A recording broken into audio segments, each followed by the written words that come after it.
ఎక్కడున్నాడని అడిగిన రవి గారు ఒక మాట, తెలంగాణ ఉద్యమంలో రేవంత్ రెడ్డి ఎక్కడున్నాడు అన్న క్వశ్చన్కి సమాధానం రవి గారు నేనేమంటున్నా అంటే తెలంగాణ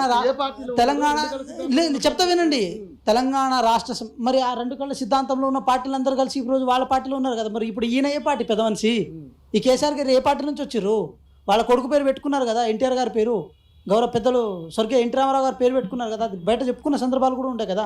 మరి వారి పేరు ఎందుకు పెట్టుకున్నారు వాళ్ళ కుటుంబంలో? దాంట్లో తలసాని ఇప్పుడు ఎర్రబెల్లి దయాకర్ రావు గారు కానీ, లేకపోతే తలసాని శ్రీనివాస్ యాదవ్ గారు కానీ, లేకపోతే ఇలా పెద్ద మనుషులు అందరూ వాళ్ళ పార్టీలో ఉన్న వాళ్ళందరూ ఎవరు? అందరు టీడీపీ పార్టీ వాళ్ళు కాదా? అసలు వాళ్ళ పార్టీ మొత్తం సగం కంటే ఎక్కువ టీడీపీ పార్టీ ఉంది కదా. సో ఒక విషయం చెప్తున్నారు రవి గారు, ఏ పార్టీలోనైనా ఉండొచ్చు కాదు, కానీ తెలంగాణ ఉద్యమం అనేది పార్టీలకు అతీతంగా అందరినీ ఒక తాటిపై తీసుకురాగలిగింది. సో ఆ రోజు పార్టీలు చూడలే.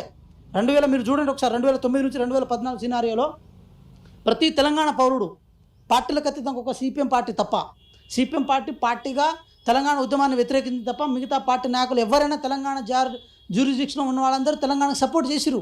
ఇది ఆన్ ద రికార్డ్. ఎస్, మేము టీడీపీ వాళ్ళని కూడా క్లెయిమ్ చేసుకుంటున్నాం ఆ విషయంలో. కాంగ్రెస్ వాళ్ళు మేమందరం కలిసి ఒక తాటిపై రాగలిగినాం కాబట్టి అందరూ ఒక తాటిపైకి వచ్చామని మీరు మాట్లాడుతున్నారు వెంకట్ గారు. ఈరోజు ఇదే మునుగోడు నుంచి గెలిచినటువంటి ఏదైతే కోమటిరెడ్డి రాజగోపాల్ రెడ్డి 10.5 ఏళ్ళు ముఖ్యమంత్రిగా రేవంత్ రెడ్డి ఎలా ఉంటాడు అని మాట్లాడుతున్నారు. అదేవిధంగా ఒకవేళ మనకు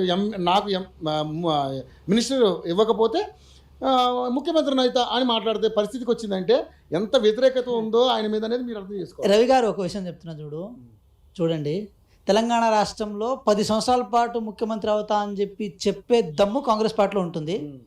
ఎందుకు అవుతారని చెప్పి అడిగే దమ్ము కూడా కాంగ్రెస్ పార్టీలో ఉంటుంది. అది కాంగ్రెస్ పార్టీ దమ్ము. అది ఇదే మాట మీరు బీజేపీ పరువు ఎందుకు పోతే దానికి పరువు ఎందుకు చెప్తా చూడు రవి గారు. ఒక క్వశ్చన్ చెప్తా చూడండి రవి గారు, మీరున్నారు, నేను ఇప్పుడు బండి మీద వస్తున్నా, ఒక సంవత్సరం తర్వాత నేను కారు కొంటాను అన్నారు అనుకోండి, అది నాకు ఏ రూపంలోనే అనిపించవచ్చు కానీ మీ కాన్ఫిడెంట్ లెవెల్ మీ కాన్ఫిడెంట్. గౌరవ ముఖ్యమంత్రి గారు రేవంత్ రెడ్డి గారు జెడ్పీ స్థాయి నుంచి ఈరోజు సీఎం స్థాయి వరకు రాగలిగారు. అంత నెరవేర్చుకున్న వ్యక్తి ఇంత నెరవేర్చుకోవడానికి వారికి ఏమైనా ఇబ్బందా? ఏం ఇబ్బంది ఉండదు కదా. కాన్ఫిడెంట్ లెవెల్ ఎవరికైనా ఉండొచ్చు. ఏది ఎంపీ ఎలక్షన్లో ఒక్క స్థానం గెలవలేని బీఆర్ఎస్, ఎమ్మెల్సీ ఎలక్షన్లో కనీసం పోటీ ఇవ్వలేని బీఆర్ఎస్, అదేవిధంగా పంచాయతీ ఎలక్షన్లో ఏది మున్సిపల్ ఎలక్షన్లో ఏది ఓడిపోతున్న బీఆర్ఎస్, అది కూడా నెక్స్ట్ రాబోయే ఎలక్షన్స్లో మేము అధికారంలోకి వస్తామని చెప్పి వాళ్ళకే కాన్ఫిడెంట్ ఉండొచ్చు. ప్రతిపక్షంతో పట్టుకొని ఫామ్ హౌస్లో కూర్చున్న ఆయనకి, పనిచేస్తున్న ఆయనకి, ఇక్కడ ప్రజల మీద తిరుగుతున్న ఆయనకి, ప్రజల సంక్షేమం కోసం పనిచేస్తున్న ఆయనకి, ప్రజల డెవలప్మెంట్ కోసం పనిచేస్తున్న ఆయనకి ఆయన కాన్ఫిడెంట్ ఉండొద్దా?